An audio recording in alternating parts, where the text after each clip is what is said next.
Bueno, la política no solamente tiene la versión institucional, tan vendida, tan comercializada, tan denostada, tan sostenida, tan halagada, sino otra corriente que se sumerge en lo que es lo ideológico, que abreva en causas históricas, que intenta, en un sistema capitalista, imponer algunas condiciones y a veces lo alcanza y lo logra.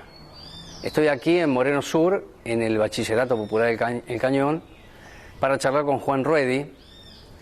Miro de fondo Confluencia Política Social 29 de Mayo, Organización de Lucha. Miro hacia atrás y está Sandy Rubén y hay pinturas que hacen incluso a los pueblos originarios. Y originalmente la primera pregunta no puede ser otra que ¿cómo se rompe el esquema clientelar?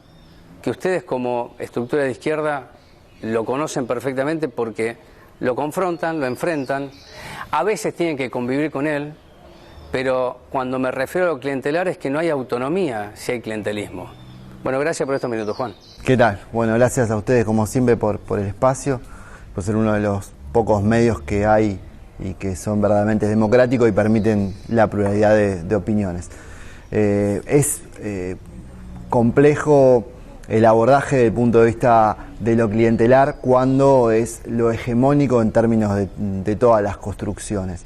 Nosotros tenemos un recorrido importante en el trabajo barrial, sociocomunitario, y cuando ya llegamos a empezar nuestras primeras tareas barriales en Moreno Sur, en la zona de Las Piñas, el movimiento histórico ya tenía un recorrido con los piqueteros, con la Asamblea Nacional de Trabajadores, con el bloque piquetero. En ese universo nosotros nos construimos y ya existían los planes sociales, ya existía la ayuda alimentaria y existía toda una tradición fuerte en los barrios de acercarse al movimiento para organizarse y tener alguna reivindicación mínima, es decir, son organizaciones construidas en torno a pliego de reivindicaciones que hacen con la urgencia mayoritariamente alimentaria y que como no encuentran respuesta por parte del Estado y sus representantes, van a las organizaciones sociales a intentar encontrar un paliativo. Entonces, ¿se trabaja la conciencia, Juan, que pedir esa ayuda, ese beneficio, es lo contrario a lo que significa la dignidad? Porque hay que estar pidiendo por una bolsa de comida, arroz o fideos cuando la panza duele. Quiero decir, la conciencia ideológica de entender que el verdugo también es eso.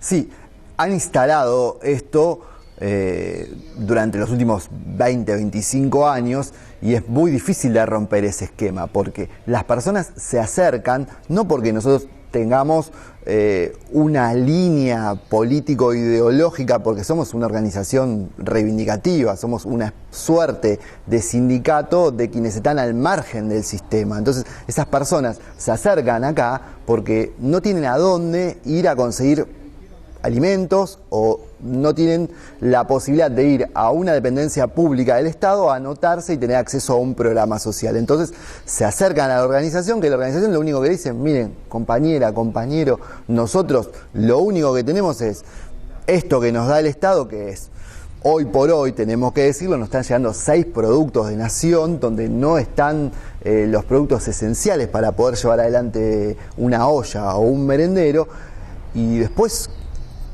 es tarea nuestra ver cómo resolvemos esto. Muchos nos dicen, bueno, pero ustedes son finalmente un parche del sistema. Pero sí, desde el purismo ideológico, está bien, puede ser, nos gustaría estar haciendo otras cosas, pero la realidad misma nos empuja que si hay personas que hoy por hoy tienen que venir a buscar un plato de comida, nosotros tenemos que atender esa necesidad. En este lugar, hace un montón de años, nosotros dejamos de hacer tareas que tienen que ver con el comedor y con el merendero. Ya hacía 10 años que no lo hacíamos. Claro. Entonces, ¿qué hicimos? Buscamos una perspectiva de trabajo vinculada a la educación popular, pudimos tener el bachillerato popular, la primaria para adultos. Desde marzo acá tenemos una fila 2 veces por semana de una cuadra de personas con tupper buscando comida. Entonces yo digo, lo traes un funcionario de la Nación, viene acá y me dice, no queremos que la relación con ustedes se centre en los alimentos. ¿Vos estás viendo que tengo una cuadra de gente con tupper y me venís a decir eso? Y si no fuese ese, ¿qué tipo de relación con un funcionario nacional? La relación es que nosotros nos incorporemos al esquema de las organizaciones sociales en una sintonía de paz social y de hipotecar nuestra independencia política sin criticar y encolumnados detrás de este proyecto que en teoría es un proyecto nacional, popular, que intentaría renegociar la dependencia del país, porque ese es el discurso oficial. Es el eslogan fuerte. Sí. Nosotros lo que vemos es que mientras haya personas que no tienen la posibilidad de resolver su situación cotidiana en términos de alimentos, no tengan la posibilidad de tener acceso a un trabajo donde las políticas estructurales han sido en favor de pagar y aceptar la agenda del Fondo Monetario Internacional, es muy difícil creer que este gobierno tiene una perspectiva siquiera de negociar la dependencia. No estamos hablando de un proceso de liberación nacional como plantea la matriz ideológica de la que supuestamente son herederos estos gobiernos, que tiene que ver con lo que nosotros conocemos FARC, montoneros que hablaban de la liberación nacional, de la justicia social, y bueno, y salían a defender con dignidad, inclusive con su vida, ese proyecto, ¿no? Bueno, lo que me estás diciendo, y quien está mirando esta nota, que es interesantísima, es que si viene un funcionario nacional acá, dice, no hablemos de alimentos, y hay 2 cuadras de personas con hambre. Bueno, mire, hay que entregar el alimento y después hablamos de lo que quiera. Pero, en definitiva, esta situación que está planteando Juan, respecto a lo que es el modelo, a mí me hace ruido incluso que se plantee un trabajo de paz social. ¿Cómo es paz social? Si los acuerdos son los que vos conocés históricamente y yo conozco más o menos de lo que hago como periodista. Entonces, voy a algo que me dijiste en una nota que hicimos para desalambrar, sobre los chalecos de fuerza. Porque una cuestión es, yo decido autónomamente acompañar, y otra cosa es lo que vos acabás de reflejar y reflexionar, no voy a hipotecar mi independencia. Bueno, hipotecar la independencia es un chaleco de fuerza. Totalmente, ¿no? La lógica de construcción... UTEP es un chaleco de fuerza. Y asimismo, todas las estructuras sindicales. Desde ya, claro. Y estructuras sindicales progresistas, con compañeros muy valiosos, están en su casa y no están saliendo a dar la pelea por las cuestiones urgentes. O sea, digo, nosotros podemos llegar a tener... cierto nivel de diálogo con la gestión local. Sí. ¿No? Valoramos ciertos aspectos que la diferencian de las gestiones históricas en torno a procedencia, en torno a ciertos valores que son distintos a los de la política tradicional en algún sentido, pero no podemos dejar de que nuestras compañeras indignadas se movilicen cuando es el distrito que más femicidios tiene en el país. Y la policía las recibe. Entonces, es decir, yo te agrego eso, y la policía las recibe. Cuando son compañeras mujeres de izquierda y que van a, siquiera esbozar con un programa de políticas públicas, no van a quemar la municipalidad, ¿eh? No, van con una propuesta. Por eso. Una propuesta muy seria. Por eso, y la policía está ahí diciendo qué quieren, porque la intendenta tiene 3 horas por delante para recibirlas. Sí, me gustaría saber cuáles son los puntos de coincidencia o respecto a las diferencias que tiene la actual gestión con los modelos. Yo lo que digo es, volviendo a lo anterior, sí. Yo no puedo hipotecar, por más que nosotros hayamos hecho un recorrido, hayamos sido fundadores junto con la actual intendenta de la Coordinadora en Lucha, hayamos hecho un recorrido en la calle enfrentando a los grandes formadores de precios, no puedo hipotecar mi independencia política, digamos, poniéndome el chaleco de fuerza y diciéndole a mis compañeras, no reclamemos por los femicidios porque hacerle juego a la derecha. Esa es una actitud criminal, porque las compañeras están viendo que la violencia crece y ellas tienen la necesidad, y yo no soy quien para decirle no movilizamos porque somos funcionales a la derecha. De igual manera lo llevo a esto que pasó hace poco, tuvieron que ir a la 9 de julio. Sí, por supuesto. Cortaron la 9 de julio, que es otra forma de decir el chaleco de fuerza, no, porque si hay hambre, o si 8.500 pesos, no sé qué haces vos con 8.500 pesos. Yo por suerte soy docente, tengo trabajo. Por eso, Yo tengo trabajo y puedo decir, yo no sé qué haría porque no me imagino un ingreso de 8.500 pesos. No, ¿Por qué entonces nosotros imaginamos que una persona puede vivir así, vivir con 8.500 pesos? No, y no. eso se distribuye en forma arbitraria. ¿Por qué? ¿Por qué es así? Claramente nosotros tenemos una responsabilidad ante cada compañera y compañero que asiste a un espacio en nuestros barrios. Si hay una necesidad, nosotros no podemos tapar el sol con la mano, mucho menos podemos actuar como bomberos de la necesidad. Si hay una necesidad, nuestra organización es una organización de lucha y los compañeros se acercan porque saben que a partir de organizarse, salir a reclamar, pueden obtener una respuesta que es mínima, es insuficiente, no alcanza, pero es necesaria y es urgente. Entonces, yo no puedo actuar como un dique de contención de los reclamos. Los reclamos se tienen que expresar, eso es lícito, es legítimo, y ellos tienen la obligación como funcionarios públicos de atender la necesidad y darle una respuesta. El problema y la contradicción la tienen ellos, que provienen de organizaciones que representan los intereses de los sectores barriales, populares, y hoy no pueden reclamar porque están del otro lado del mostrador.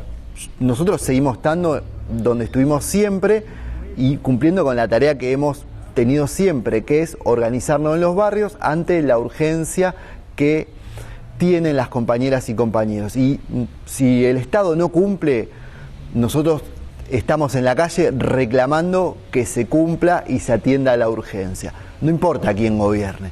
Eso es mantener la independencia política de una organización de base. Decime en un minuto qué te pasó cuando observaste las imágenes de Guernica. Y después Bernie diciendo nuestro trabajo ha sido táctico, estratégico, y la izquierda es lo que generó esto definitivamente.